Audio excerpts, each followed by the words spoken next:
cleaning out my room. My thing was books. I would buy books by the dozens over the months.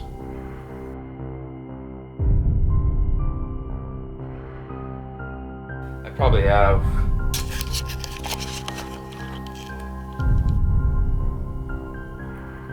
a few hundred.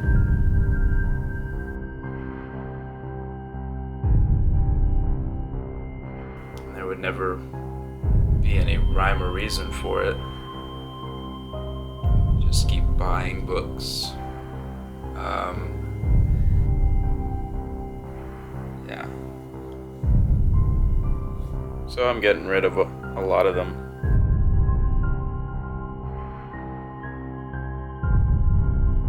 I'm gonna be keeping only a few that I really need, so we'll see how it goes. It's quite a lot. It's a bit overwhelming right now.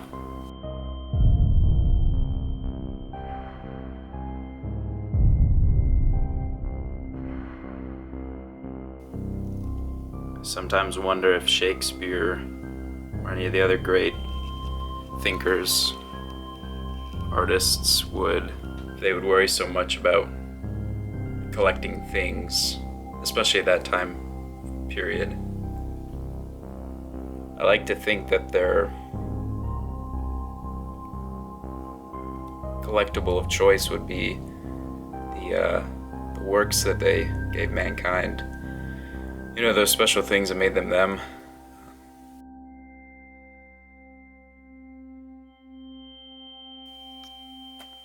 So I am clearing out all the things I've collected and all the things that they don't really add to my life.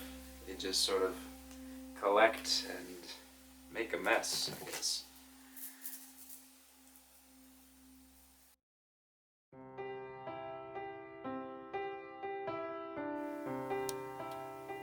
I didn't really grow up with a sense of culture that was easily defined.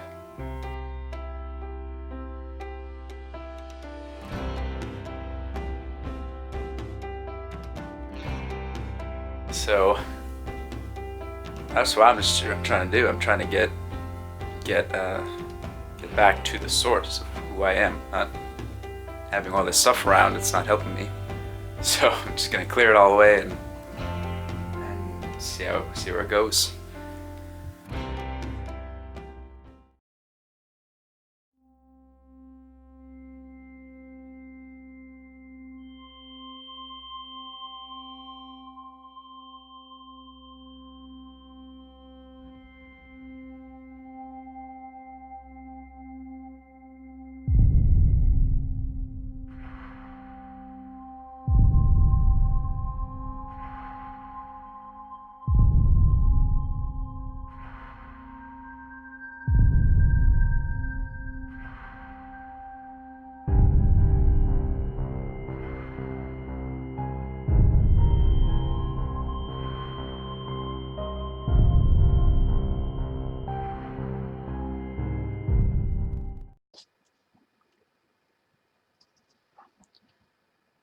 Easy there. Just trying to find a little bit of some peace and quiet from all the madness that's going on lately. Out here in Pendleton, Oregon. Strange town. Thinking about going back to Northern Ireland. It's just so dang sad what's happened to my son. I says to him, I says, son, get your act together now. I'll send you straight back to Bangor. Anyway, been living in Des Moines for a while. I swear his addiction got worse. He said, Dad, I would like we could crack out there. But he didn't. Started buying them blasted books. The bleeding books. It got worse. It was so worse.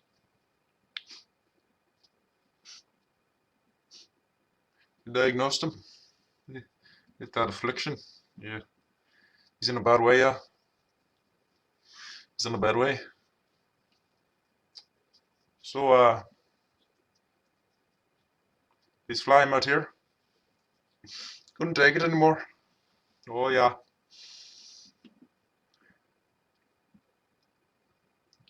First thing he does, goes and he gets on the computer.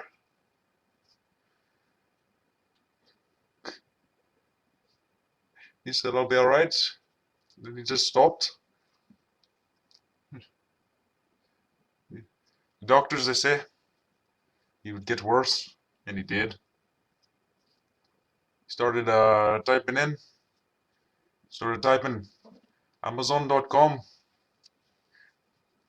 and there he goes. First is 1, then 5, then friggin' 20. He's buying, he's buying so many books. He's up to 100 a minute. He tries dragging him away from the computer.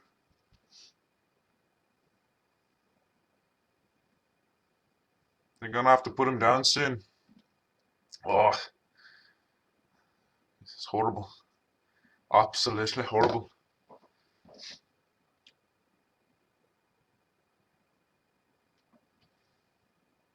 Thank you for telling his story. God bless you.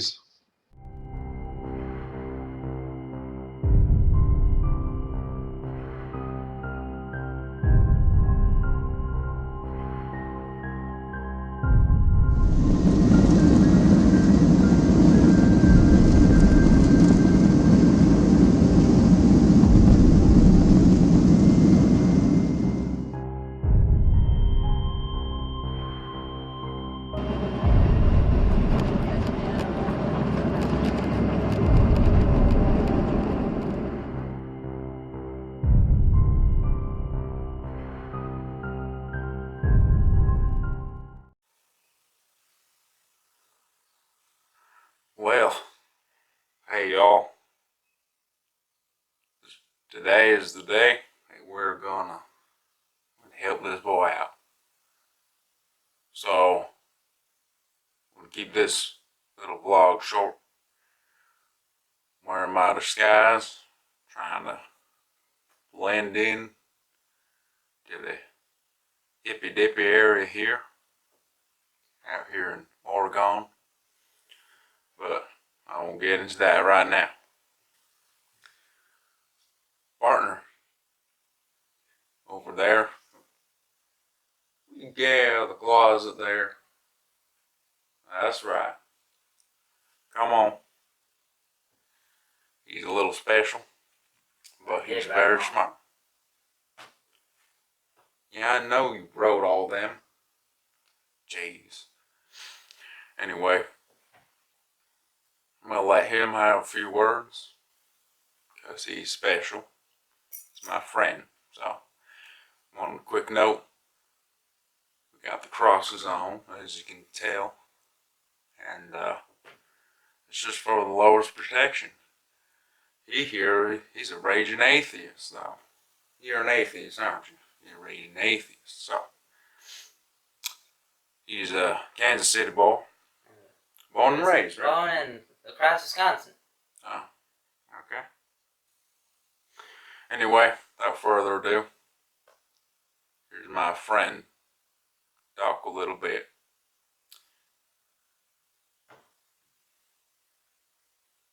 I will just keep it quiet.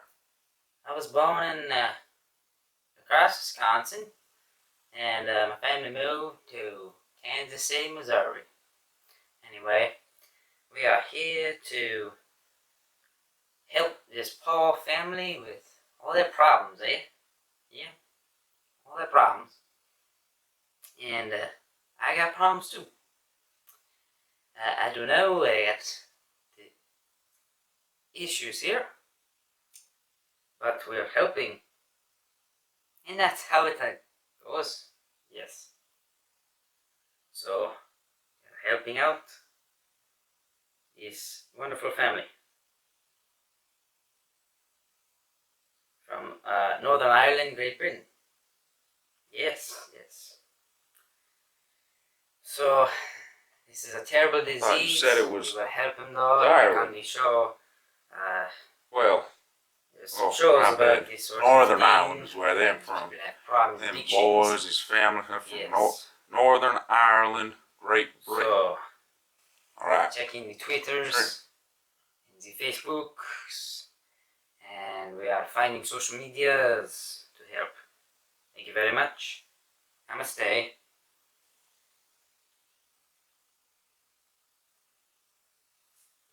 Alright, well, I think that about wraps it up. Let's go get them.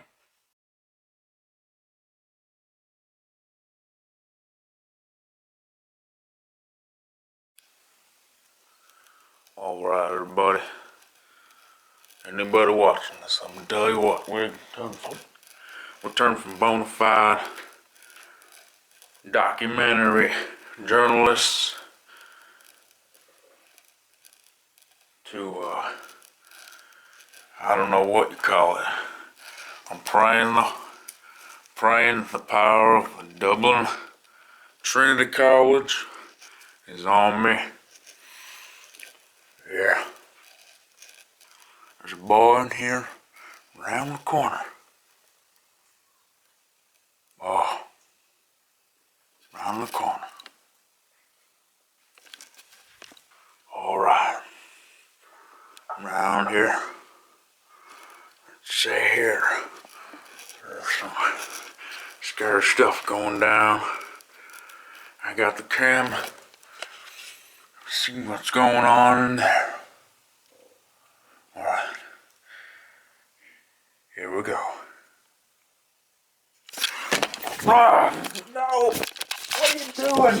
Oh, God. Oh. No. Hey! Get off me! No, God, get on me. Alright. Okay. Let's do this.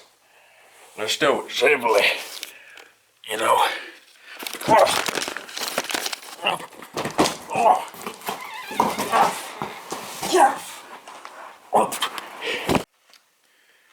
Alright, this is Dana Crenshaw reporting. So the police know what the hell went on here. There's a dead guy right on here on the floor. There's people in the other side of the house. Pretty quiet now. They called the police. I want to show you his very last act as a human being. Look at this. Excuse me, sir. We got it here, man. Books. He was getting more books. Got all these books here. Question is, Pete, I came in here and I sat down for a minute or two and said some stuff to this gentleman. And he died instantly, almost as soon as I said his name. I would have said a lot more to him, so kind of filmed a little, what do you call it? I don't know, it's a monologue or something. He's dead here, dead right there. Took some video of him, a little bit, that's not good taste, but we were documenting his life. And I tell you, he had a bona fide crazy life, but he lived it, and that's all you can ask of a guy. It's truly the right way to do things. So, this guy, he's dead. Can't change that. He was gonna die. They said he was that type 1, all that stuff, you know, bibliophobic, whatever. He's afraid of the Bible or something. He's probably a raging atheist, I'll tell you that. Anyway, I'm gonna take a look at him again. I think the cops might be here. So, if you're confused what was happening, I was supposed to interview the guy. Yeah, Chris is in their fridge. There are no baguettes in there. Anyway, it's bona fide death. Okay? I'm take a look at him. That's all I gotta say. This is the end of the documentary. We'll have interviews post-mortem, really. And that monologue at the end of this. And a couple other goofs, I guess. So, yeah. Peace out.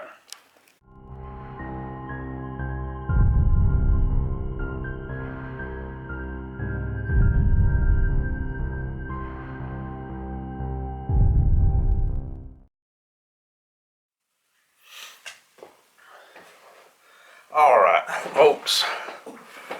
We're gonna do this a little bit of a civilized interview style. Like a shrink, I'm gonna write down some stuff. This gentleman here, I'm going through some hard times. And it's pretty tragic. He's dealt with quite a bit lately, haven't you? So I'm just gonna watch, see how you do things, and that's about it. Report. We're gonna get the hell out of Dodge. Get the hell out of Pendleton, Oregon. Tell you what. So, yeah. It's gonna be alright. It's gonna be alright. Sit back. Watch you do your thing. I'm gonna report and comment on what's going on in here. This man is really up. Super up. If I saw any other guy more up than that, I would call the police. I tell you what, I ain't kidding. I'm not kidding, viewers, right here. We're making a... What are we doing? We're making a bona fide documentary. He's not with it right now. He's a little loopy. He's type 1, what is it? Acute polybibliophobic neurotic hypercognition, type 1. It's pretty quiet. Just said a little bit of thing right there, asking what I was doing. He is not with reality. We spoke with the man for probably, I would say it was like 10 hours or something when we was up in Des Moines, Iowa. You know, more towards my part of the country.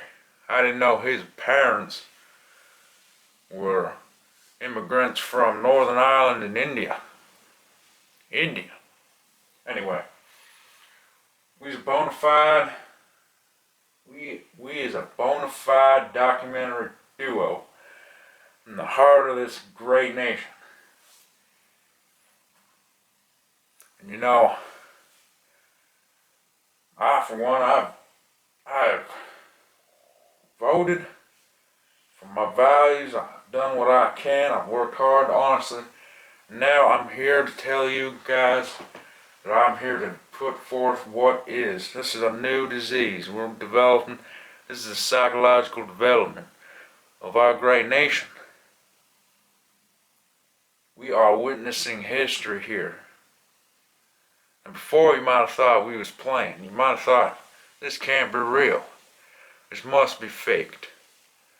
But how to be faked? We have seen with our own eyes these past 96 hours.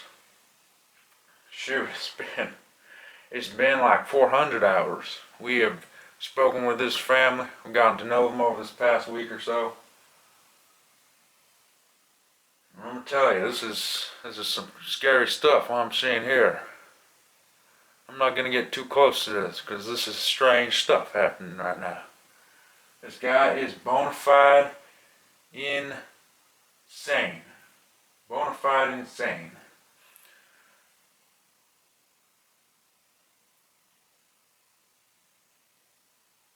Now he's talking. No offense to you, sir. You are been darn stricken with mental illness. Other people don't understand it very well, but you feel it every single day.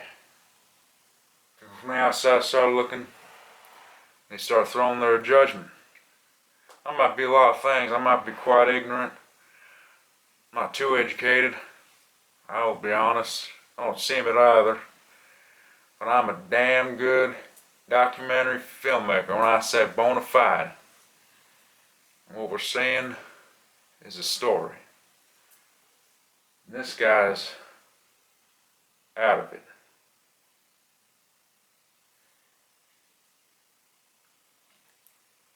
Bona fide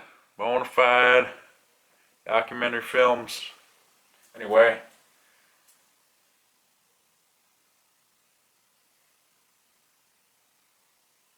been kind of quiet.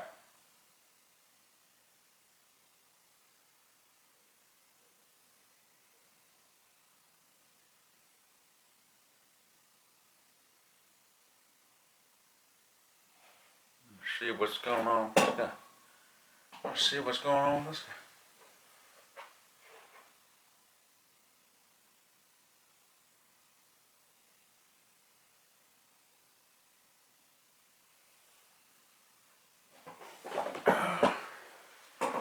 What I tell you, bona fide.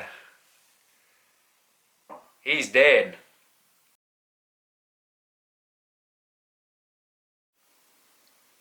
This is the dead man.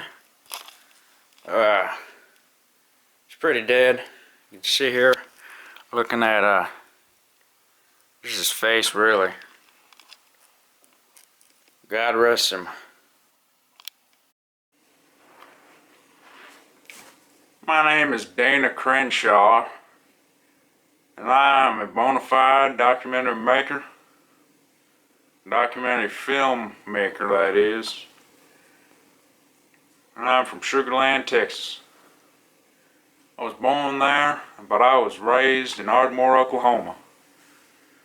And when I found out that I had a friend who was interested in making documentary films, I jumped all over that. And you know what? It was awesome. We toured a while. We interviewed this one guy from the Tulsa area. This guy was a bona fide Jew. He was a new Jew. He was converting to Judaism. So we told his story. We made history. Anyway, you can catch that film somewhere else. It has something to do with the Torah. I don't know what it's about. The Torah. I'm getting a little whisper in my ear talking about political sensitivity. Anyway, we started traveling the country, mostly looking for sort of interesting stuff out there.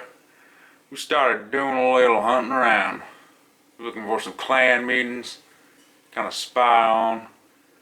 Found a lot of tractor tipping going on, all sorts of country folk stuff. And them country folk stuff, they were starting to get on my nerves. So I said, you know what, we gotta find a real story, Chris. We gotta find a bona fide story. You know, we talk about bona fide stories. Yeah, NBC, CBS, or whatever the hell they're called these days. All them alphabet soup, big, mega $1 million Jew corp, excuse me. Anyway, they're the big corporations. So you know what I says? It says, yeah, Chris, keep me in line.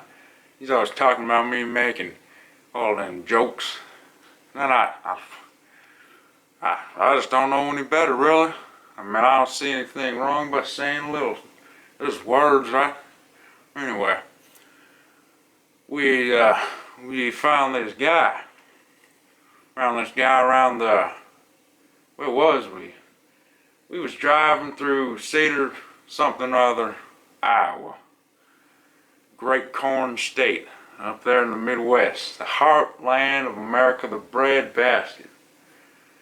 And I says to Chris, you know what, I'll let him tell you that. Hey Chris, I'm gonna give you my specs here. You're gonna tell the nice people just where you come from up in Wisconsin. Okay? No funny, but I'll give you my hat too. I don't give a rat. You wear your hair like a gangster. I am Chris DuPlant. I was a friend of Konstantinos. He was another sort of friend of mine. I have immigrant parents myself, and so I get offended when the man here, my friend, with documentary film, on the side, whatever. I get really offended when he talks about the Jews, the other peoples of this world. I get offended at that stuff. So I was walking over 5th Street, La Crosse, and here came Dana, walking up, talking. He said, "What's your name, brother?" Alright? Yeah. "What's your name, brother?" I said, "My name Chris." He said, "Your name Chris?" I said, "Yeah, like Christophe. I am Christophe Duplant. I am 3rd generation American. I'm a mix of Swede, Deutsch, and the French. But I also have very powerful mind, very high focus, among other things." And he said, "You are a very obnoxious human being. What is wrong with you?" I said, "I am just different from you. You see, we are different. But that's strength, yeah?" So I started walking down the street away from crazy men. Very hateful men. Yes. You see, I am then with the mala. And he saw the mala and he said, "What are you? Aren't you interested in starting sort of trips to East?" He's a very educated man. He doesn't give himself the credit. People think he's dumb, but he's not. He knows a lot about the geography. Anyway, I said, "Yes, I'm interested in going to East and documenting my journeys in the land of East." So he said, "Well, that's very interesting. I'm going west. I want to go to California, to where the people are having stories." I said, "Why is that?" He said, "I am bona fide filmmaker extraordinaire. I make documentary films, the bona fide kind. Would you be interested in making these documentary films, the bona fide kind?" I said, "At the moment, yeah, I'd be interested in that. What are you paying?" He said, "I am paying in the adventure." And I signed up immediately. Very soon after that, we started to walk, and I said, "You know, we can go to Kansas City. I hear there are very artsy people now, artsy people walking around the town. It's like California, no?" He said, "No, it's not like California at all." So yeah, went to a ball game at the Kauffman Stadium, and there was the players of the teams, the Colorado Rockies and the Kansas Royals, Kansas City Royals.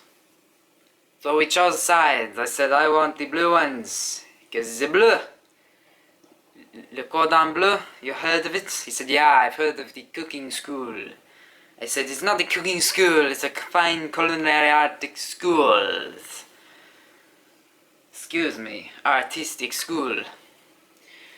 And he said, you seem very artistic. Why is you this way? I will go as the Colorado Rockies and you will go as the Kansas City Royals. So, that was what we did. And we formed the bona fide duo there, right then. The Rockies beat the Royals 8-2. And it was funny because it was the bottom of the ninth and they were 2-2. And then something happened. I don't know much about the baseball. I know that the football and all the other stuff, the soccer. Anyway, he said, this is very great. Look, the Rockies are coming up. And they won 8-2. Anyway, that was my story. I stick to it. We found this guy. This guy having trouble with his story. Found this guy. And this guy was a bona fide freak. He started to tell us some stuff. We was sort of walking around town, Kansas City. This guy comes up and he says to me, I like books.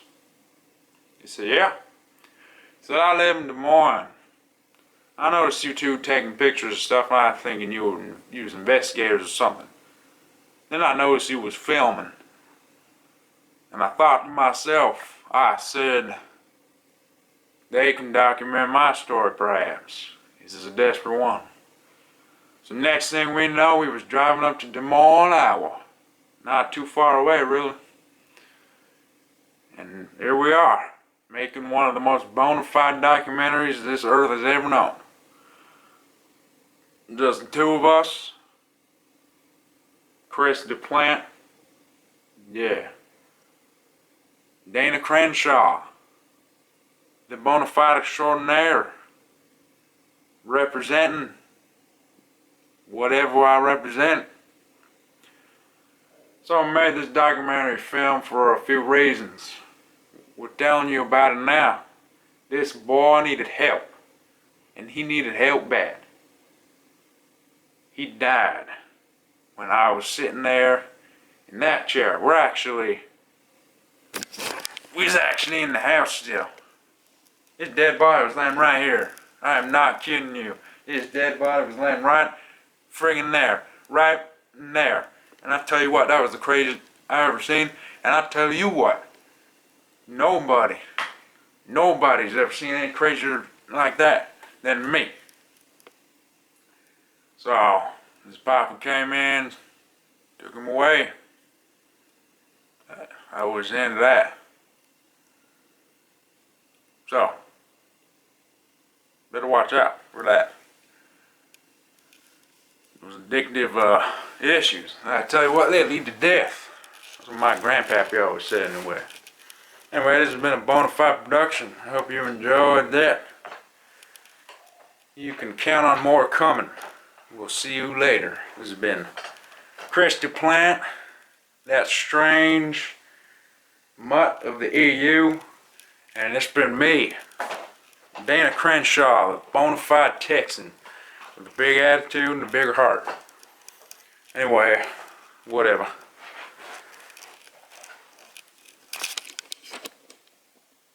You can go now. Get on out of here.